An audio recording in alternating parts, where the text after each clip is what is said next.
It's probably also older than you think. You first thought it's probably like 100 years ago. But in fact, what you're probably thinking of happened like 200 years ago. I mean, camera obscura is like thousands of years old because it can literally happen by accident.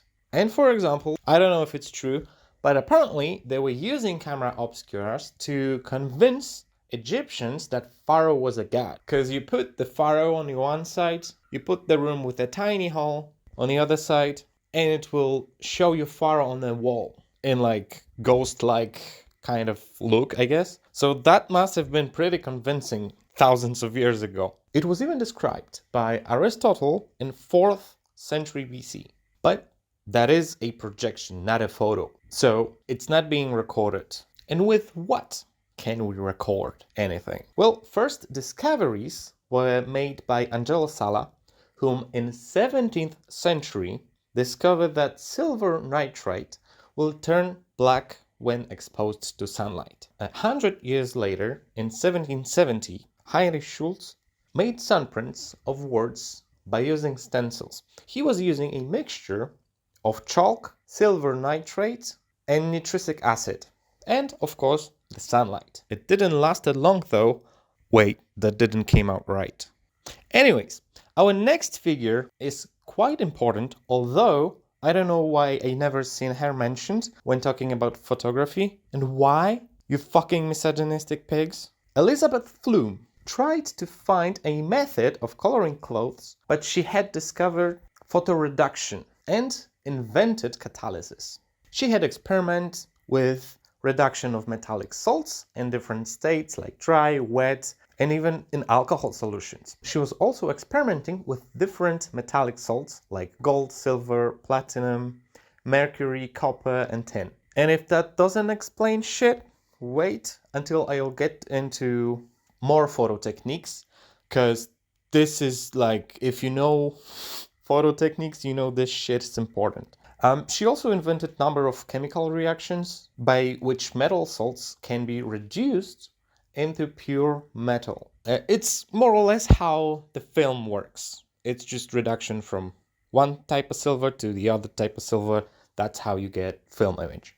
She also discovered that metals could be processed in water at room temperatures. So thank you, Elizabeth, for your huge contribution to photography, even though no one fucking mentions you ever. Around 1800s, we knew that silver nitrate can get exposed, creating image. But the first one who tried to do exactly that inside the camera obscura was Thomas Wedgwood. He failed though. He was only able to reproduce some sort of like silhouette images that are called photograms, and those also didn't last long as he didn't know how to fix them permanently. Another dude that got quite close was Joseph Nicephore Nefis. I don't know. Nicephore no prize, I guess. So Joseph in 1816 was able to get what Thomas couldn't do. Pictures from camera obscura. He used silver chloride instead, although he could not properly fix image as well. And at some point, he got even like, you know what? Fuck this silver shit. And have experimented with asphalt coated metal and glass plates. And he finally succeeded in fixing the image. In the process, he called heliography, which has the oldest surviving photography called View from the Window at Le Gras, done by using camera obscura in 1826. But he did not stop on heliography. Nuh-uh. You see, Joseph and his friend Louis invented physiotype in 1832, in which images were produced using tree raisins and lavender oil residue dissolved in alcohol, which they put on silver or glass plate, and when it dried out, it was leaving the white powder. Plate like that could be finally exposed for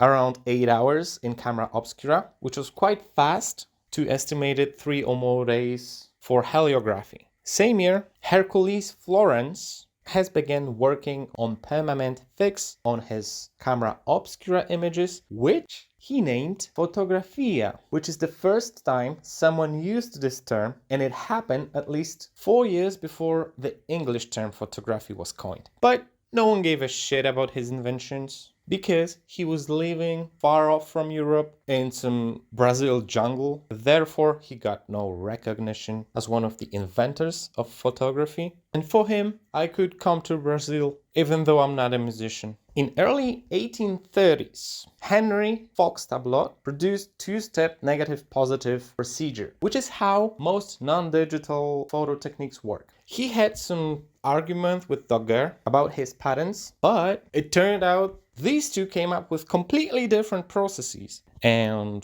in 1839, Louis Daguerre introduces daguerreotype. In case you wouldn't know who fucking invented it. So these were silver-plated copper sheets, and they are so fucking cool because they are like both positive and negative at the same time, depending on the angle you look at it. And it was also known as first publicly available photographic process. Besides that, it also cut the exposure time from couple of hours to literal seconds for bright sun and couple of minutes, especially for portraits. That's why they were using those human tripods. Also, a lot of people are dead. If you look at those pictures, I'm not meaning like, oh, they lived 200 years ago and so now they're dead. No, the people on the pictures are mostly dead. Because when photography was a nuisance, people were like, oh, our grandma died. It's the only way we can still see her, you know? So a lot of these people are just corpses. And if you see someone slightly blurred, a live person. Someone not blurred at all, fucking dead person. And with the time, they were experimenting with iodine, bromine, or even chlorine, which could increase the sensitivity of daguerreotypes. It's mostly used camera obscura for that, but plenty of people were building their own devices for that process. So everyone was using the French dude invention. But Fox didn't sleep. No. He was British and he had to be better than some French dude, Daguerre. So in 1841, Fox introduced Colotype, which was paper coated with silver iodine, and it was created by reaction of silver nitrate and potassium iodine. But being British and trying to compete with like French in art, it's obvious it's not gonna fucking work. First of all, it was way worse quality than the daguerreotype. Second of all, big fucking L to Fox because he fucking patented it and wanted people to pay him for using his fucking invention. Meanwhile, Daguerre didn't even patent his process so everyone can use it for free. Although he named it after himself, I guess. But in 1853, Colotype pattern was lifted and some biscuit people were taking photos with it while colonizing. And you can start seeing silver everywhere at this point. And that's literally the reason for a legend that vampires don't show on pictures because it uses silver. Same with mirrors.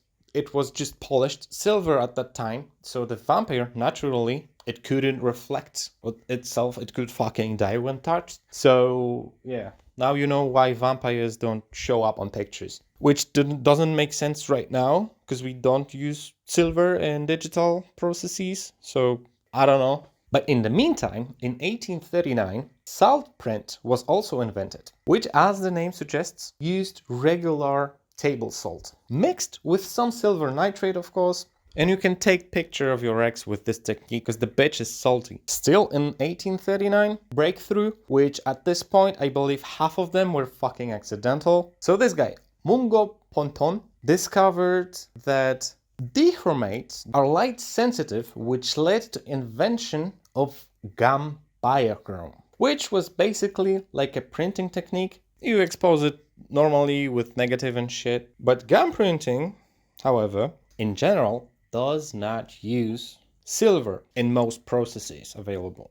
It often uses Arabic gum mixed with either potassium or ammonium dichromate, as well as a mixture of protein-containing material like mucus, and it takes fucking forever with all of these weird layers and chemicals, and you have to like wash it 10 fucking times, and it washes away your picture each time you're doing it. And you need this for exposure, which is just like a huge fucking negative. And of course, UV light, which can be the UV lamp or just fucking sun. So, by 1840s, you had plenty of ways to take pictures, which led to the construction of the first continuously recording camera in 1845. Okay, 1848. Edmond Becquerel supposedly invented the first color photography process. And I'm sus because apparently an exposure lasting from couple of hours to couple of days was required, and the colors were so light sensitive that they sometimes fade out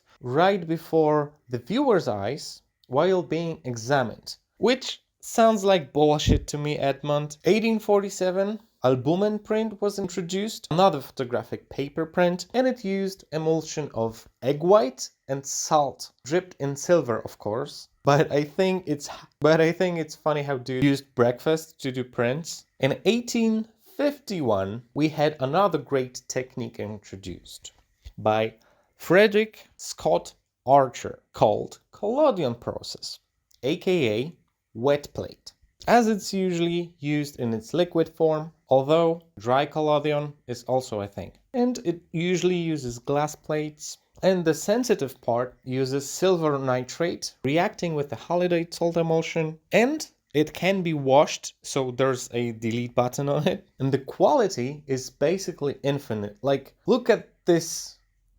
This was taken in 1872, and it looks like a fucking CSI zoom and shit. Also, you better do exposure and develop it within 15 minutes, which is great because, duh, fast process, but on the other hand, try fucking running with a wet piece of glass in the room with no light. During the 1850s, we've also had boom in techniques, like ambrotype, which was basically collodion printed on paper, or tintype, which was direct positive on sheet of metal, also silver-based process. So we had all of these fancy and cool techniques. Were there any interesting ways of looking at pictures? Like, 3D VR looking thing called stereoscope, which in 1851 was presented during the Great Exhibition to Queen Victoria herself. And she liked it so much, she wanted every peasant to have her 3D portrait, and overnight they've built 250,000 of these stereoscopes and even more stereo cards, as they were called, in all the different techniques mentioned earlier, and some techniques that will be mentioned in the future. And the stereoscope remained really popular thing to own, although its popularity kind of ended with like the First World War. But we're not done with the 1800s. Same year, James Clerk Maxwell took his first durable color photography showing a ribbon. It used 3 separate black and white photographs taken through blue, red and green filters, and then just mushed together, creating fully colored pictures. But I feel like that's not that impressive. Thankfully, 7 years later, in 1868, Louis Ducos du Hauron patterned multiple ideas for color photography prints on paper, basically layer by layer composing a picture. Again, red, green, blue. Not much practical, but it was a great base for color photography for the future. In 1871, Richard Maddox invented gelatin emulsion, which is basically in every film till this day. And in 78, they discovered that you can heat up gelatin emulsion in a certain way and have way more sensitivity, which of course led to shorter exposure times. Same year, 1878, Edward Muybridge uses row of cameras to create high-speed photographic analysis of a galloping horse. And each picture is taken in less than 2,000 part of a second, taking about 25 pictures per second, which was just, yeah, fucking mind-blowing. Because it's 1800s, right? He created multiple of these during his years, and he also created 360 panorama of San Francisco. 1879, George Eastman develops machine for coating dry plates. And a year later, in 1880, Eastman and Henry Strong founded Eastman Dry Plate Company, which will turn into the Kodak company in the future. In 1881, a farmer, Peter Houston, invented first roll film camera, and his brother David patterned first holders for flexible roll film, which he licensed to George Eastman for his camera box. 1887, cellulose film base was introduced, which is great because it's see-through, which makes it perfect medium for emulsion and silvers, although it wasn't completely transparent until 2 years later. 1888, Kodak entered the chat with their #1 box camera. First easy-to-use camera on the market. Its slogan was, "You press the button, we do the rest." Which, yeah, it shows you it was aimed at everyone. And it was loaded with 100 exposures. And when you were done with the 100 pictures, you just mailed it back to Eastman, including $10 in the package, and they were developing it and sending you the pictures back, which I don't know, it doesn't sound like a good business model. Year later, Eastman buys patent for roll film holder from Houston for $5,000. Same year, Eastman Company released first commercially available transparent celluloid film roll. Sheesh, that's a mouthful. 1891, Gabriel Lippmann creates color photography method called Lippmann plate, and it used such fine grain that it literally captured wavelengths of color instead of using pigment or dyes. Although he was using mercury for that, so I guess it wasn't that safe. But hey, he got Nobel Prize for that. 1895, kinescope was invented, which is basically like a first camera. 1898, Kodak introduced the folding pocket Kodak, which was like $10 and it was really small. Widely available amateur camera because it was aimed at that and it was folding and according to name fit in your pocket. But $10 at that time wasn't that cheap. It's like $367 in today's money. So in 1900s, Kodak introduces Brownie camera, which was first cheap point-and-shoot camera in the history with the simplest lens. It was able to take pictures in 1/25th of a second or bulb setting. Bulb setting is basically how long you press, for that long it will take the picture. And it wasn't the best quality camera in the market, but it was the cheapest because it sold for like $1 then, which is like $36 now. Finally, we got till 1900s. That was just the 1800s and before, but mostly 1800s. And we didn't even get to the more modern photography. So I don't fucking know. If you want 1900s, just type that down in the comments and yeah, maybe learn some other techniques than just fucking digital camera. Don't be another kid with a DSLR camera. Photography is beautiful art and it also has more classical, more artistic techniques. And I really encourage you to read about it and maybe fucking learn technique or two. And yeah, I guess that's it. Bye!